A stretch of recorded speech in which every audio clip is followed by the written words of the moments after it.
exploring pre-Hispanic remains, strolling around the cities that are left by Spanish era colonial, getting taste incredible typical dishes, visiting the museums and galleries with its richest history and collections.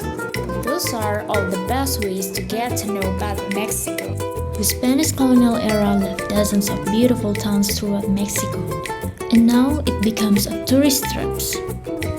And this route takes me to the east of Mexico City, which is known for its colonial era buildings, its stunning churches, and the original source of mole. And in 1987, the city was chosen by UNESCO as a World Heritage Site.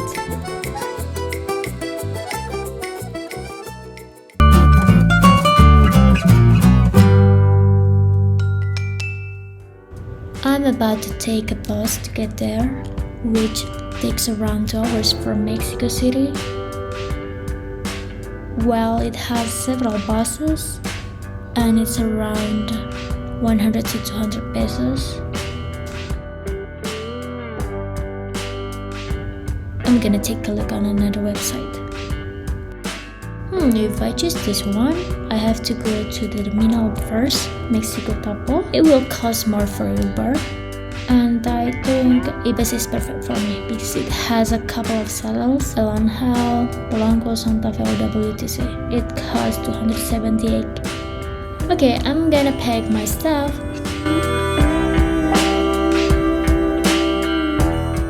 I'm on the bus. Before I got on the bus, they will check the temperature and give me a sanitizer first. And the bus is clean, get free water, and this is an important thing when we travel by bus. It has to have enough space for stretching our legs, and they have it. It's so comfy to travel for 2 hours, right?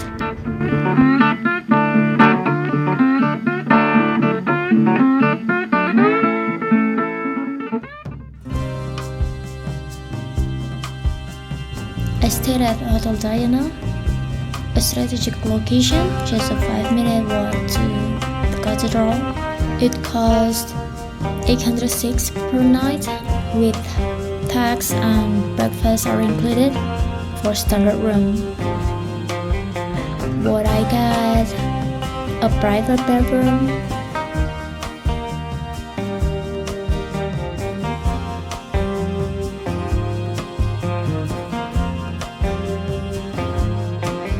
closet,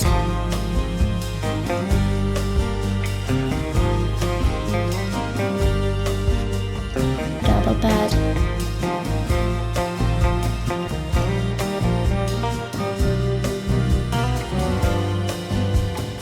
TV,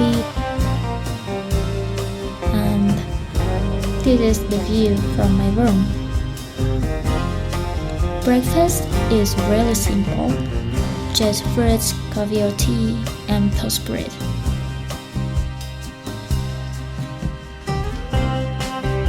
But you could order another menu, such as chilaquiles, and the price is quite affordable, just 55.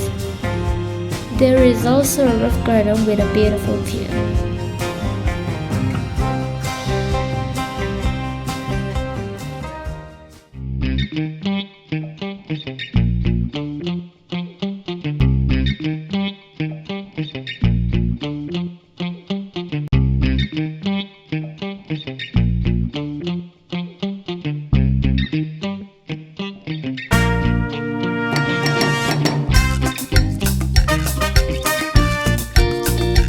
Let's start with the main attraction in Puebla City, the Zocalo.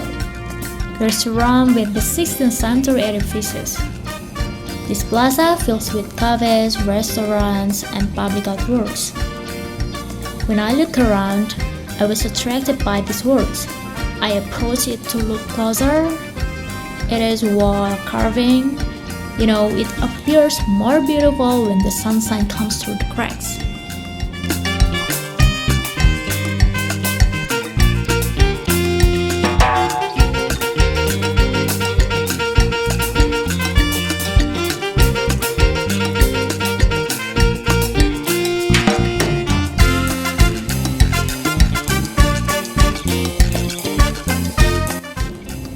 Puebla is known for its colonial oak buildings, and more than 1,000 buildings are standing in the historic center.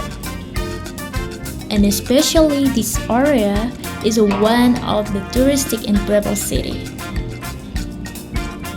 It's usually filled with bars, cafes, artisania, swarming with tourists from day and night. The vibrant buildings create something picturesque, and strolling in the early morning is a good idea to avoid the bustling.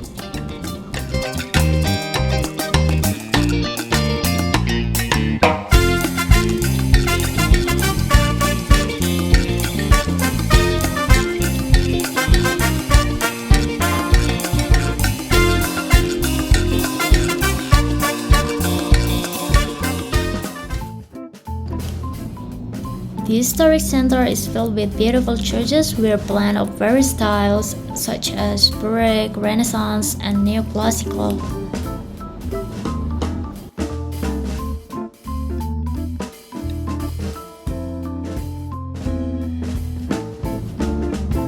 Catedral de Puebla, the second largest church in the country, after the cathedral in Mexico City, is from the 16th century colonial, where it blends neoclassical, Baroque, and Renaissance styles. At 69 meters, the towers are the tallest in the country. And look, the octagonal altar, the structure, the frescoes, and the fascinating works of art in each chapel are impressive.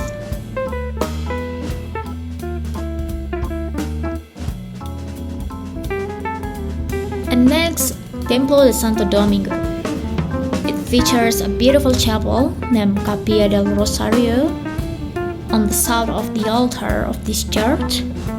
Built between 1571 and 1690, they are known for the Baroque architecture and their cold-leaf interior. It's breathtaking. See the impressive sculptures and murals in every corner.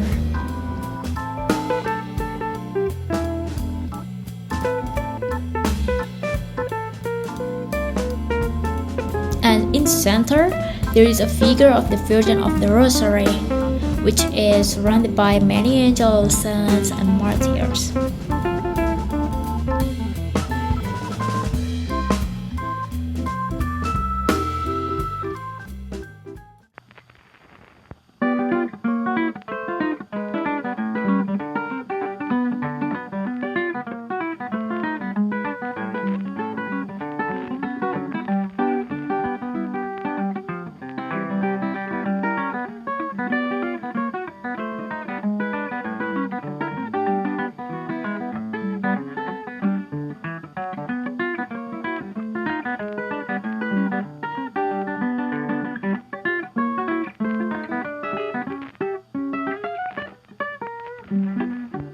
Casa de la Cultura, located in the ex-Colegio de San Juan, a historic building from the 16th century. Inside are art exhibitions and library. And every year they organize an offering on the occasion of one of the most beautiful traditions, Dia de Muertos.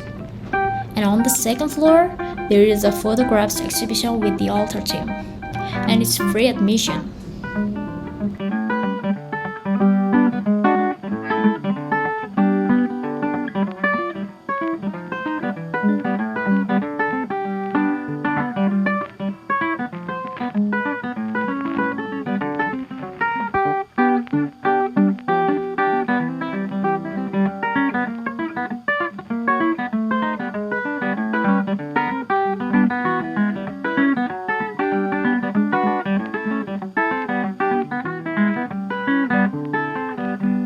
Above the Casa de la Cultura, we will find the oldest library in Mexico and was the first public library in the Americas, Biblioteca Palafoxiana.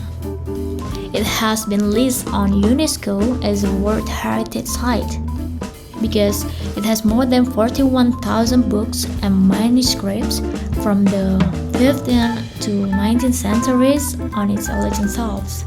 It's so beautiful.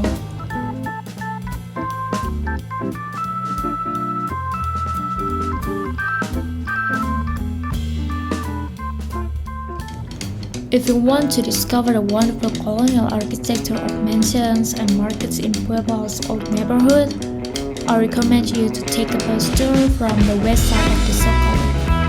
It costs 80 pesos for an hour, where they take us to get around from Zocalo.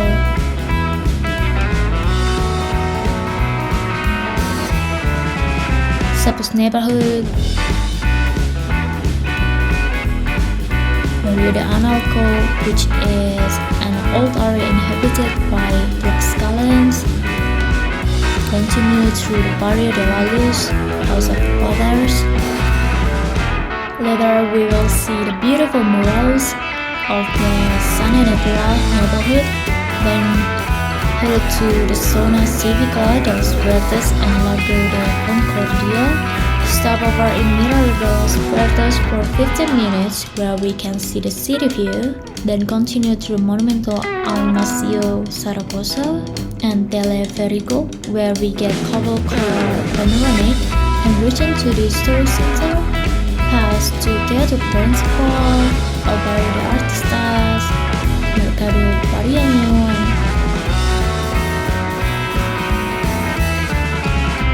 and Zona Dulce.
Eating is the best way of connecting to the culture, and exploring cuisine is always fun, from the friendly street food to the fancy colonial-style restaurants. Puebla is famous for its mole poblano, the complex sauce with chocolate as one ingredient, but it doesn't taste like chocolate at all. Smooth and tasty. This restaurant is only a few steps away from Zocalo. It's open earlier than another, so you can have your breakfast here. The restaurant is nicely decorated, and you will get a stunning cathedral view from here. It has a variety of traditional dishes, but I highly recommend its mole poblano, huevos al pollo, and its pipián verde. Those are delicious and rich in flavor.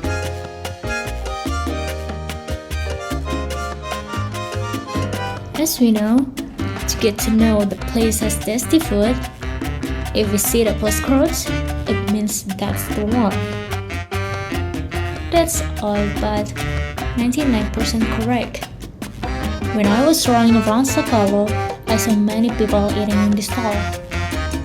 Well, with 30 pesos, you will get molotes or tostadas with a variety of fillings such as chicken, pork, meat, octopus, shrimp, and I ordered their molotes, and that's tasty.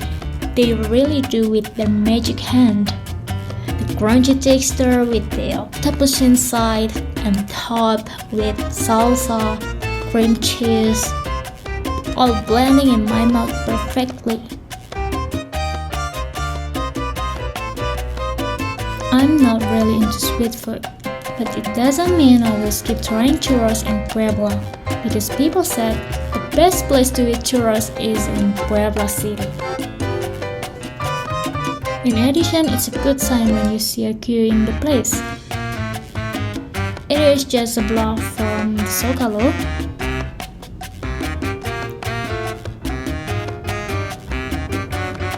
It's delicious crispy churros, recently made. Where 10 for 50 pesos, And I recommend you to try without sugar or cinnamon, as you will get the authentic taste. Yes, this is the best churros I ever tried.